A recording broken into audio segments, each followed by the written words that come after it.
The ACC football schedules are out, and we've got your hot takes. You're talking ball with the ACC Squad, sponsored by Game Time. From Florida State to North Carolina, from Syracuse to Miami, and from NC State to California, it's the local experts of the Locked On Podcast Network, bringing you scoops, breakdowns, and the most comprehensive preview of the upcoming ACC weekend. Hang on, it could get loud, it could get heated, and it will definitely be fun. Squad up, you're part of the ACC Squad. Shout out to the everydayers, and thank you so much for making the ACC Squad your first listen and your first watch today. We're available free wherever you get your podcasts. We're free on YouTube. We're part of the Locked On Podcast Network, your team every day. Today's episode is brought to you by Game Time. Download the Game Time app, create an account, and use code Locked On College for $20 off your first purchase.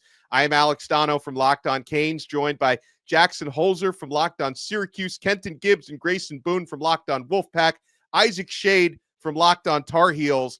So, fellas, I feel like I should buy the first round for this one because the ACC releases their football schedules, and whatever intern they had draw up Miami's football schedule for next year, were they drunk? So somehow Miami ends up with 2 bye weeks within a 3-week span. They've got a game at Florida State October 4th, sandwiched by 2 bye weeks, which is like, I guess October is going to be a really easy month for Miami with all that extra rest their legs are going to get. Hurricanes also, they finish with consecutive conference road games, so the senior day is going to be unusually early for Miami. They play at Virginia Tech and at Pittsburgh, which also could be some weather situations for a team that's used to playing 75, 85, 95 degrees, which could be interesting. But, guys, I mean, the thing that stood out to me about Miami was I don't know how you get 2 bye weeks within 3 weeks. To me, it's a disservice. It's absolutely a disservice. In what world does this schedule make sense from a standpoint of you're finishing out the season with 7 straight weeks of unmitigated football? Yeah. What are we doing there? I thought that we were in a new world with this 2-bye system where everybody gets, I thought that the 2 byes, you'd be screwed if they were within a 4 or 5 week span where it's like, oh man, your team's really not beat up enough to need that. But boy, and you literally have them 3 weeks apart. This is just shameful by the ACC. Somebody should have gone back and said, oh, hold on, what's happening here? And granted, according to 24/7 Sports, Miami doesn't have the toughest road to the ACC championship, but I disagree because I think that they're discounting how tough it is to play that many games consecutively. Even with young 18 through 22-year-old legs, it is something to be said about football is the last of the gladiator sports that you're expected to do week in and week out. And so I'm looking at that saying, man, Miami, I don't know. Maybe they believe in Carson Beck in a way that I don't. And they said, he'll overcome it all. Carson's going to be a Heisman candidate next year. But I think that Miami got screwed royally in this one. Hey, Donno, we got the same thing in North Carolina. Weeks 5 and 7 are open weeks with Clemson sandwiched in between and then 7 straight games to end the season. So right there with you, man. I guess Syracuse was the lone team that was lucky with the bye weeks. What do y'all have for NC State, Kenton and Grayson? We have, it looks like it's week 8 and week 11. So, I mean, honestly, I'd take that. I think it's a pretty good setup for the Wolfpack in terms of bye weeks. Yeah, because that's when the bodies are least healthy, like mid to latter portion. That's when you need the bye weeks the most, is in the mid to later portions of the year, right? Absolutely. And another thing about that is in terms of charting who has the toughest and easiest pass to the ACC championship. Hey, listen, Jackson, we may not agree on much, but I'm here for you this year if things don't go well. I believe y'all are playing, 1 or 2 teams that didn't finish with a winning record in conference? As opposed, we're playing 4 teams that made the college football playoff last year, including the team that lost in the national championship. But here's the thing, though. That's all. We already knew that. Like, we knew the opponents. Like, the opponents did not change. That's right. So we just learned the dates. And as far as the dates I'm concerned, I'm happy about the date that we got Miami on, Donno. I mean, we got Miami in early November. That's good for us because it's not going to be 150 degrees outside when we play Miami that night or day. I don't know what time it's going to be. I know the geography of the Miami Stadium. I grew up there. That's right. But we're going to South Bend November 22nd. Like, November 22nd, really? I mean, Well, let me ask you. I know y'all play in a dome, but does Syracuse practice outside? Like I'm No. guessing you. No. No. Ooh. Good question. why would they practice outside when they don't have to? I mean, like what? Maybe in the off season they do. So they but can get used to in the game off-season, conditions. You're gonna need it this year. I was just about to say, why would you not want to practice in the Well, elements? they might have to at this point, getting ready for the Notre Dame game. The good news is that they have a bye week right before Notre Dame. So I think it would make sense for them to practice outside, but they practice outside in the offseason, but there's no reason to practice during the year, unless, of course, you're going to go to Notre Dame. Then you might want to practice outside. I was just about to say, brother, if you're heading into Indiana in November and you think you don't need to practice outside, good luck. Hey, Practice the odds outside. be, Practice. I'm not playing, so that's good. in the words of Katniss Everdeen, may the odds be ever in your favor, brother, because that one is not going to go well. That one's not going to go well at all.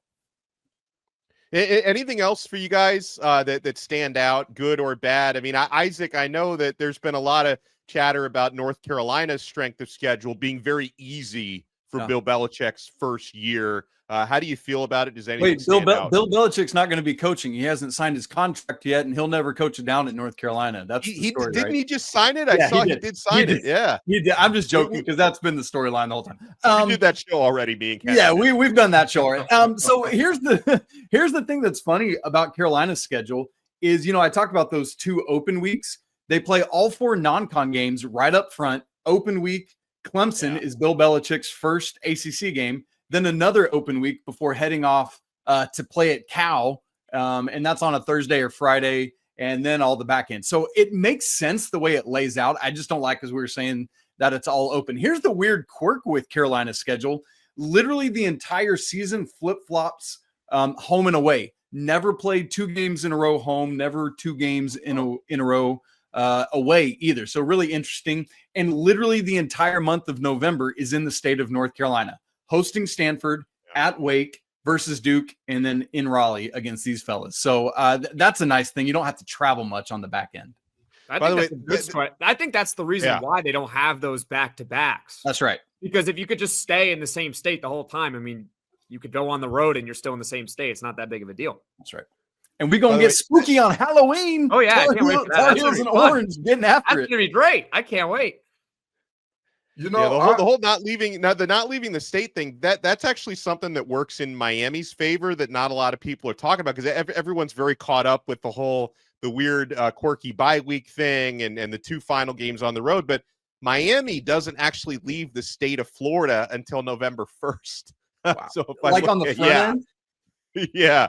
So Miami hosts, and Miami's got a tough non-conference schedule because they host Notre Dame, which is obviously a very difficult game, non-conference to start the year. But then they host Bethune-Cookman, they host USF, they host Florida, the return from that home and home. Then they've got their first bye week, and then they play at Florida State, which is like, it doesn't really feel like Florida for South Floridians, but it is within the state. Then they don't actually leave the state until they play SMU in Dallas on November 1st. So that's one of those things. And Miami actually has 8 home games, only 4 road games this coming season. You know, I would say that definitely works in their favor. But even beyond that, I would like to look at this thing from a totality of the conference and say, boy, some of these teams, I mean, if Virginia was about anything this year, projected to have no ranked teams on their schedule this year, that is insane. That is hilariously bad. And yet and still, do any of y'all feel comfortable saying, hey, Tony Elliott's going to save his job this year? He's definitely going to keep his job and he's going to win 8 games or something like that. I don't. I'm not going to say that. No way, no how. It's really interesting. We talked so much about FSU this year. I'm just looking at their schedule for the first time to just see how they're going to get back. They start by hosting Alabama. Yeah. They've got to go to Virginia. They host you guys, Donno, versus Pitt, at Stanford, host Wake, at Clemson, host Virginia Tech, and then wrapping up the year in Raleigh, and then in Gainesville right after that. So that's a schedule right there, boys. Yeah, they've got, I think, the number 3 toughest in the ACC is what I'm looking at, and it's something I noticed for Kenton and Grayson. North Carolina State takes on Miami this year And I think for NC State, I think that's the only opponent on Miami's schedule that has a bye week before they face Miami, outside of Louisville, because both Miami and Louisville have a bye, so that's a wash. But NC State has the bye week before Miami, so CJ Bailey's going to get that extra week of preparation before he makes that homecoming. Oh, the prodigal son is going to return home, giving out lots of tutties. Nah, but I very seriously think that that's going to be a very great game. And by then we'll know who both of these teams are, because both of these teams have massive questions that need to be answered, right? You look at Miami, you say, what is the skill position group going to look like?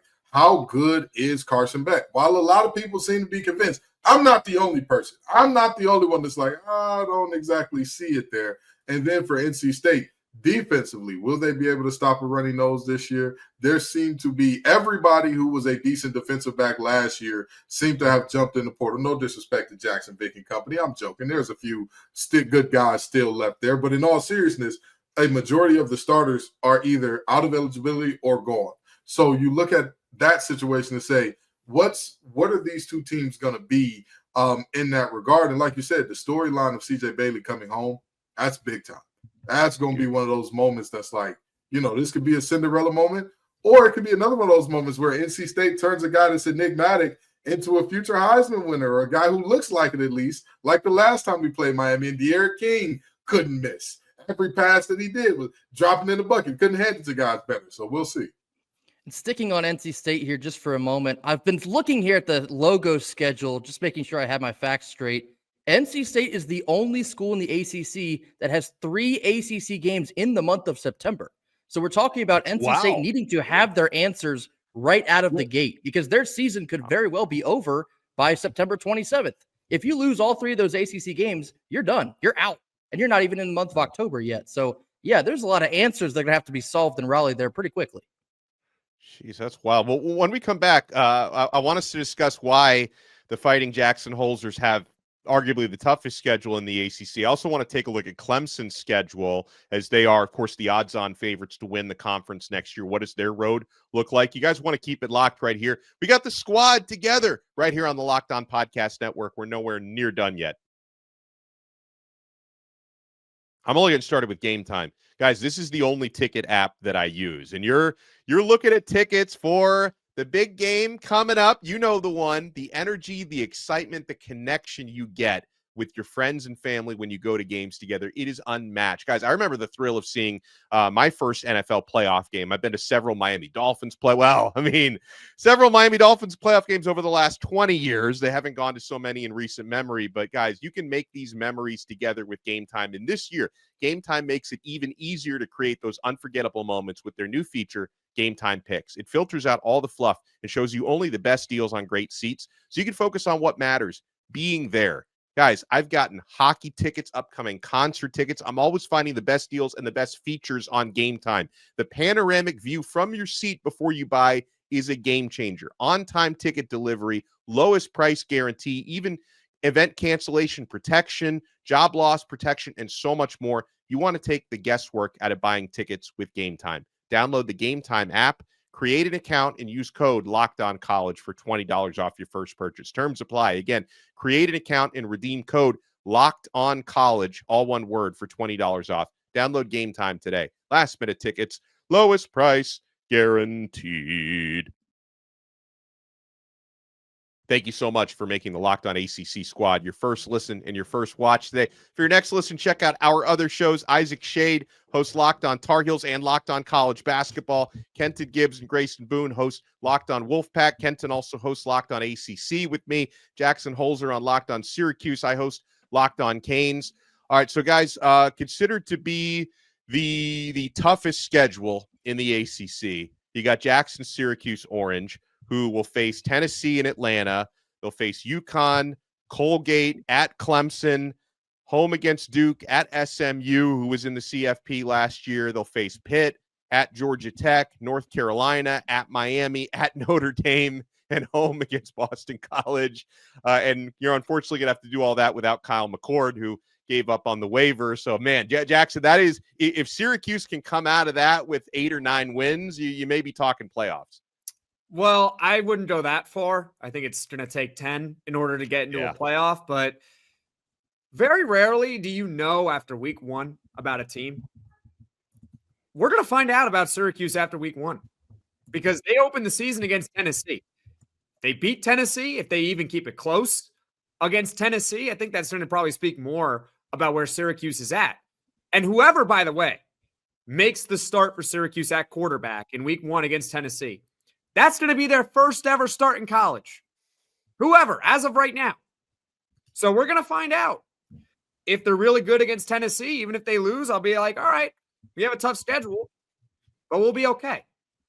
If not, if it's a blowout game, and it maybe could be, it's not going to go well when you got at Clemson, at SMU, at Notre Dame, at Georgia Tech, who's always a sneaky team. Yeah. It's hard. It's a hard schedule, but yeah, if they can win 7, 8, 9 games, I think that would be terrific. I think they could be this year's version of Georgia Tech because that was Georgia Tech in 2024. I thought they had a much better team than what their record in the regular season showed. Their record showed 7-5. They were better than that, but their schedule was brutal. It was brutal. They couldn't win more than 7, 8 games. I'm hoping, honestly, that that's what Syracuse is. Well, get ready to put some plastic on the couch in the Brown household because I know Fran's not going to be doing a lot of showering this year. Winners will not be getting washed to a high degree this year. But I will say this. I said this about Miami's schedule on Twitter, and I will relay a similar sentiment about Syracuse here. If they are even close to running the table, this has to be a playoff team. This has to be. I mean, this schedule is incredibly difficult regardless of conference. You're not talking about teams that were borderline or just teams that got the wheels whooped off them in the playoff. You're talking about the national runner-up that won 3 games to get there, beating Indiana, beating Georgia, and beating Penn State to get there. You're looking at a situation where everybody said that one of the upper limits of that Notre Dame team was the passing game. Well, congratulations. You got the Steve Angeli lobby has their wish. He's most likely going to be the guy, or maybe it's the car guy. I don't know. But either way, they will not be hindered by their quarterback in the same way that they were this year. This is just and the worst part, Jackson didn't say a single one of those teams at home either. Not easy. That's a good point. Yeah. It's a neutral site in Atlanta. Yeah. We all know how neutral. Right between the two, you're really splitting the difference between Syracuse, New York, and Knoxville, Tennessee.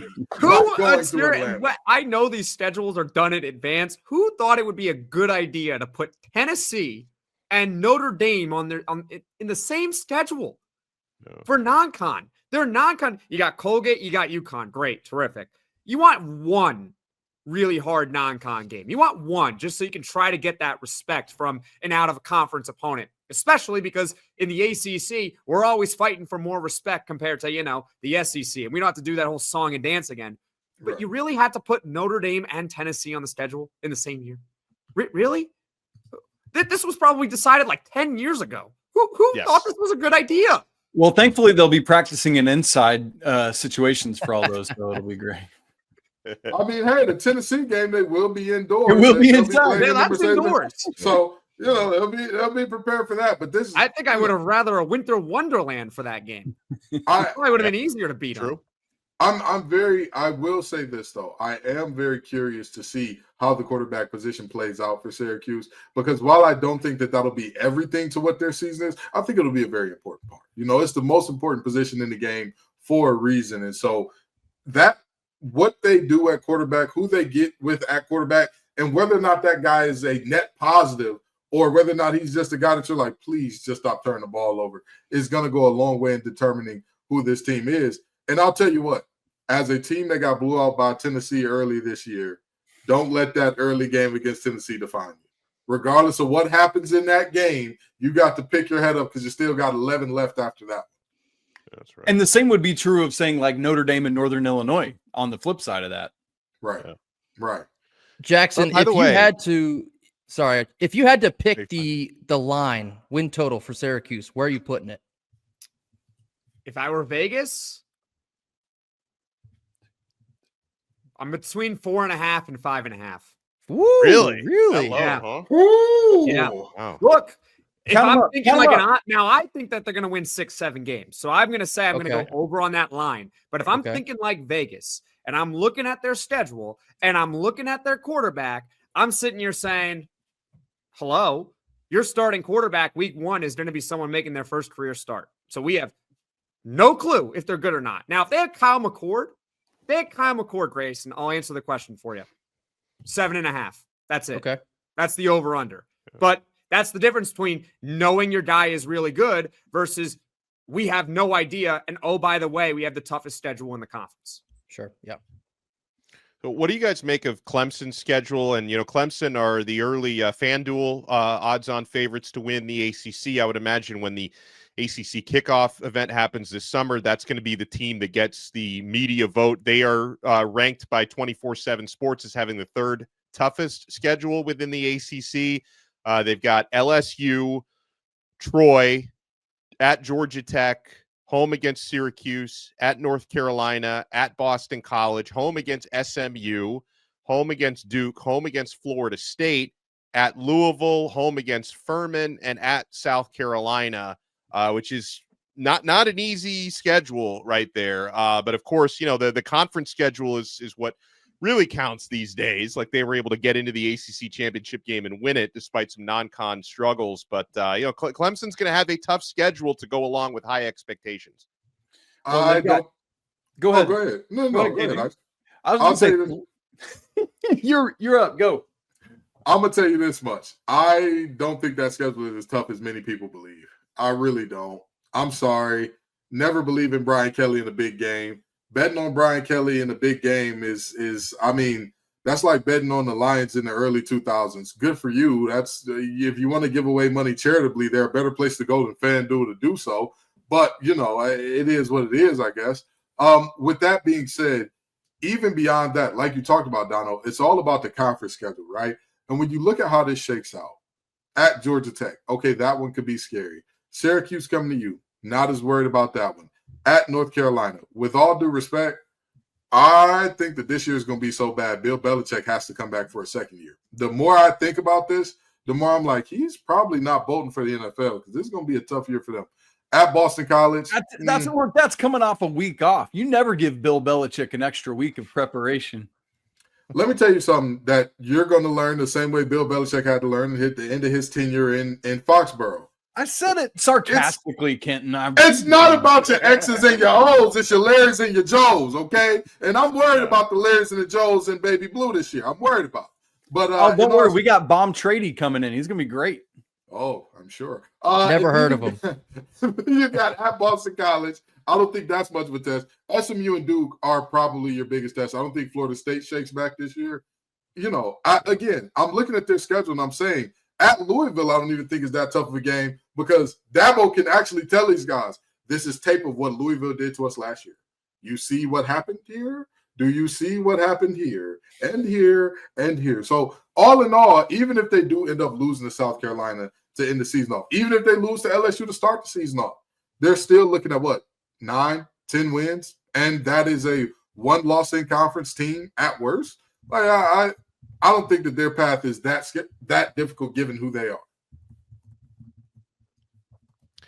A big question mark on a lot of these schedules is, those who go up against Florida State, because they're not going to be 2-10 bad, right? Like, there's no way that happens again, but are they going to be a team that can possibly contend, or is it more of like a 5-6 win type of team? Because for a lot of us, you look at Florida State being on the schedule, and it's like, I guess from a Miami point of view, I could say might be a really tough game because it's on the road and it's a rivalry game, which sometimes can even the playing field a little bit. But I think for a lot of these schools like Clemson, you look at Florida State on the schedule, I don't know if that's an easy win or not. Like, we're not really going to know till we get a few weeks in. So you're not going to know, but correct me if I'm wrong. They got Thomas Castellanos. That's their quarterback. Yep. Yeah, they're not going to be very good. There we go. Like, they're just not. Like, you're just not. They'll be better. I mean, sure. I mean, they're not going to win 2 games this year. Yeah. Florida State fans are going to be like, if they win 2 games again, oh boy. But no, I mean, they're not going to be great. The best case with Florida State, honestly, is probably 8-4. So they could be pretty respectable. They could be pretty decent, but they're not going to be that team that was a few years ago where they're literally undefeated. That's the way I would look at it. Best case, they're probably an 8-win team. Worst case, probably 4 to 5 wins. So I wouldn't be too worried about Florida State if you have them on the schedule. Hey, Mike Norvell, come on to Locked On ACC. Come on, we're gonna need you. Might be here next year. We love to have you. We love to have you. But they're gonna run you. Oh, it's going to be an interesting case study in how quickly NIL and transfer portal lets you flip stuff. I think that's what I'm so intrigued about with FSU next year is, and I guess we saw the negative reverse of that this year from how good they were in 23 to how bad they were in 24. Can they slingshot it back? That, man, I'm really curious to see that. Yeah, they are quite the experiment this year, replacing their whole coaching staff minus Norvell. Went back to the portal, have to use all that NIL yet again. They were supposed to be the poster child of NIL and transfer portal last season, and it got them 2 wins. What do they look like this year? If I had to put my money on it, I'd say the line's probably like 7. Yeah, I'd go 7.5. Well, they got Alabama to open the year, but then their next 2 games are East Texas. Who? Yeah, East Texas A&M. So they're 2-1, or okay, so 2-1, right? You're probably Who do you think is more difficult, West Texas A&M or East Texas A&M? I'd really like to go to war on that one. Jokes on you. North Texas A&M has been the king of that community college conference for years. I'm all in on Southeast Texas A&M. They're really strong this year right here. All right, so they're going to play Alabama. They're probably going to lose by 30, and then you got ETM and you got Kent. You got Kent State, right? So you're 2-1. Then you got at Virginia. I mean, they could beat Virginia, right? So 3-1, right? Okay. Yeah.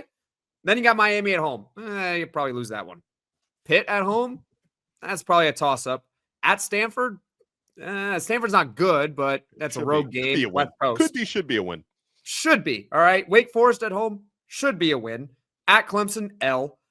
Virginia Tech at home. Is Virginia Tech going to be good this year? Are they? Who knows? Toss-up. Call it toss-up. At NC State, you want to call it a toss-up too? I'll take that. All right, fine. At Florida, probably a loss. Probably a loss. So we're looking at like 3 to 4 games on their schedule where they're most likely going to lose. And then you got 2 guaranteed wins. And then everything else in between. So they're probably going to win 6, 7, 8 games. I think you're being very generous. I think you're being extremely Kendrick, we just did the schedule. You want me to go through it again with Florida? No, I hear you. I hear you on the schedule. God, no. I think saying a lot of those are toss-ups is being very favorable to the nose. I am telling you right now, they have a culture rock that they have a similar problem to what Florida has, but they just don't realize it. They're like, oh, we're going to fix this bad thing that's happening with our coaching by throwing a lot of money at players. Did you not throw a lot of money at the roster last year?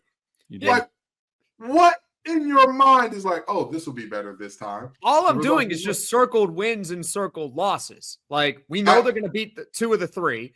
We know they're probably going to lose to Bama. We know they're probably not beating at Clemson.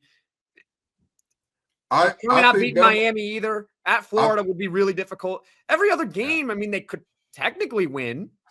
I think Bama is going to be a demoralizer for that team. We've seen it in the past with Florida State. We saw this exact thing play out with Florida State before, where they were supposed to be a good team, and then Bama came through, and the whole season was done by the middle of the second quarter. I think the exact same thing is going to happen here, but it's exponentially worse because they don't have that type of talent this time around. Like, they're going to run into Bama, they're going to get destroyed, and they're going to be like, oh, yeah, I think we're done with this season. Very early. Sure, they'll beat East Texas. Sure, they'll beat Kent. But after that, the rest of that season is going to be an exercise in pissing down their legs. So you think they're going to fold at Virginia? I very seriously would say I believe in Virginia now. I very much so believe in Virginia. So we've come full circle. Now you believe in Virginia? Yes. What? Yes. That's how bad I think Florida State is going to be next year. Football or are we talking basketball here? They're not even good at basketball anymore. Listen. What are we doing? This is not an endorsement of Virginia. This is me saying downright, Florida State is going to be terrible. Listen, so all the Florida State fans who are watching and listening to this, I got your back. I believe that you guys will be mediocre this season, okay? You guys can beat Virginia on the road. I promise. They can. Hold on. I wanted to get to a little bit of hoops, but maybe we should continue this for now. Who else could be a positive or negative surprise in the ACC. You want to keep it locked right here. We got the squad together on the Locked On Podcast Network. Don't go anywhere.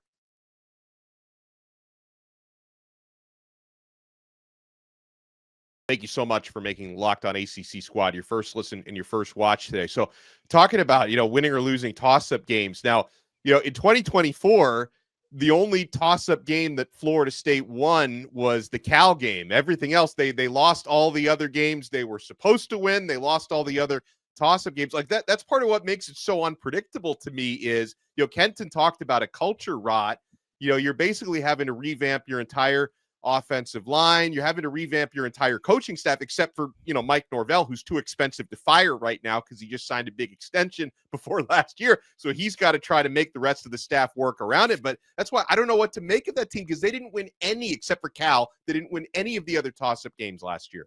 I mean, they smoked Cal 14-9 blowout. And we all know that was just Cal equally distributing wins. From each based on ability, right, to each based on need. It's what the algorithm does. It's what they believe in out there in California. So I really do look at this game, and I look at this season, rather, for Florida State and say to myself, why the hell do y'all keep scheduling Bama game 1? It continues to be not just your season's Achilles heel, your entire program's Achilles heel. But again, that was probably scheduled 8-10 years in advance. Last year, they went to Ireland and they lost to Georgia Tech. The year before that, they scheduled LSU and they beat them. No, I'm saying I'm not talking about first game being a big game. I'm specifically saying scheduling Alabama for this team is a harbinger of bad things. It's a harbinger of terrible, terrible things. It's the canary in the coal mine. It is the moment where you realize, oh hell. Why are we doing this again? Because I think this is going to feel like Groundhog's Day when the program completely falls off the face of the earth because they scheduled Alabama in game 1 again. But proceed, Isaac. I'm sorry. I didn't mean to. No, I just, to Donno's point, this series was scheduled on Halloween of 2019. So it's been like 6 years in the making by the time we get there. Yeah. I get good it. in 2019? Well, I know Bama was. Was Florida State good? That was really Taggart, I think. They were not very good. They were 6. They're not good. Yeah. Not good. Yeah. Why do they keep doing this? Kenton's point does stand. They should not, with Willie Taggart, they should not have scheduled that game. They had a tight end facing in backwards 2019, their first game of the year was Boise State, and they lost. And again, I'm looking at this situation for Florida State where I'm saying I would be shocked, and I mean legitimately, if they won 6 games, I wouldn't be super shocked by that. However, 8, I would be floored. My flabber would be thoroughly gasted at that point. It's about a range. They're going to win probably anywhere between 3 and 8 games. So if you split the difference, it's 5.5. Yeah, I can see 5. I can see 5. Yeah, I can see 5. For sure. Okay, and I can see 6. I can see 6. And the best case, I can see 8. Best case, but probably not going to happen. I think if they won 8, then Norvell should be looked at for ACC Coach of the Year. I really do, because that squad winning 8 games, really? Yes. ACC Coach of the Year? Yes. Oh, come on. Again. Okay, yes. We're going to talk about Florida State like I'm being a little hyperbolic. Like I said, I'm being a little hyperbolic right now. But what you saw last year, Donno, you saw the races. Every practice, he's racing the team. He was running by himself. Your head coach is running by himself, looking like a jackass. I don't even know if we could say that. Well, it was so embarrassing. Like I think Florida State got really good. The outlet war chant that put that out every week. Here's the Mike Norvell race. Like I think Florida State got pissed at them. It's like, hey, are you trying to embarrass us? Why are you putting this out every single week? But, yeah. Well, moving on from Florida State, like, are there any other teams you guys feel like are really enigmatic heading into this year? People could probably say that about Miami every year. Miami's an eternal enigma. I have questions about Duke, who had a really good season last year, probably punched above their weight. They may have upgraded at quarterback with Darian Mensah, but he, comes from G5 to Power 4. I've also got some questions about SMU because there's no question they had a great season. They punched above their weight. They lost some of their most important players from last year. So some of these teams, I don't know how to handicap them heading into next year. I Duke absolutely also agree loses with you. Star Thomas, man. That hurts in the backfield. He was a dude. Yeah, I absolutely agree with you about Duke. Didn't he and go to SMU. Tennessee? He did. What? Oh, lovely. That's great for us. Star Thomas is Good luck. going to Tennessee. Yeah, he's going to Tennessee. But I absolutely agree with you about SMU. They're losing a ton of production. But you want to talk about Miami being an eternal enigma. I've got another team for you, former Big East team that seems to be an eternal enigma in the ACC. Virginia Tech. What the hell is going on in Blacksburg? You never know. You never know. You thought last year was going to be Kyron Drones' year for him to take off and be this amazing player, Heisman dark horse type of guy. It doesn't happen. Then everybody knows, oh, well, you know, he and Cam Ward are cousins, and he's going to follow in his cousin's footsteps down in Miami. No such luck was had. He is not. I think Miami stopped returning his calls after what happened last year.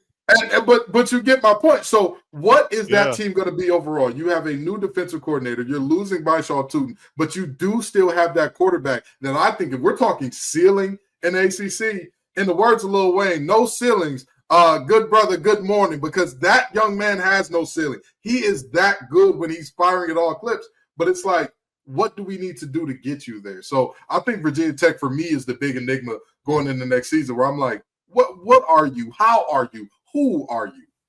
Their closing stretch is really interesting. Their final 4 games versus Louisville, at FSU, versus Miami, at Virginia. That'll be telling. Yeah. True or false? This is the final stand for Brent Pry. I've got to think true. Although Virginia, I mean, they did fire Fuente, but before Fuente, they had the same head coach for like 30 years. So it's hard to know their hiring and firing pattern, right? Because I don't know how patient they're going to be. I think another year. I think he gets another year. Yeah. I think it depends on what they do this year. Virginia Tech, I agree. It doesn't really feel like it of recent, but they do have high football standards. They used to be an institution to be proud of in the ACC. I think But it was all one guy. It was all under one coach. Yep. I think if Brent Pry can't So give them Shane. Bring in Shane. Let's make it happen. That's a good call. Yeah. I think if Virginia Tech can't get to 8 games, it might be it for Mr. Pry. That's fair. Yeah. That's very fair. It probably is fair. Well, I appreciate everyone making the Locked On ACC Squad your first listen and your first watch today. I want to get into more hoops next week, especially assuming Isaac, you're going to be back with us next week on the squad. Yes, sir. We'll be coming off Carolina winning at Cameron on Saturday. That's happening. Maybe. I mean, nah. That'd be good for their tournament hopes. Yes, that's a great statement, Jackson. Thank you. I appreciate that. That'd be big. Too bad it's not happening. It's very true. It's very true that beating the number 2 team in the nation will be good for your tournament hopes. That is a factual. I can't say the same about Syracuse. It doesn't matter. Mm-hmm. Well, you know. You guys remember in October when I said it was basketball season for NC State? I misspoke. I meant baseball season for NC State. there you go. We want nothing to do. Season, Give me some Jacob Duden. And then we're back to square one with them. We're going to say it's football season again. Then they're going to start 0-3, and you're going to be talking about basketball again. Hey, you worry about yourself, okay? You worry about Elliot. We're worried about lacrosse season right now, okay? We're Holzer, you just keep practicing in your dome, and we'll talk later. Okay?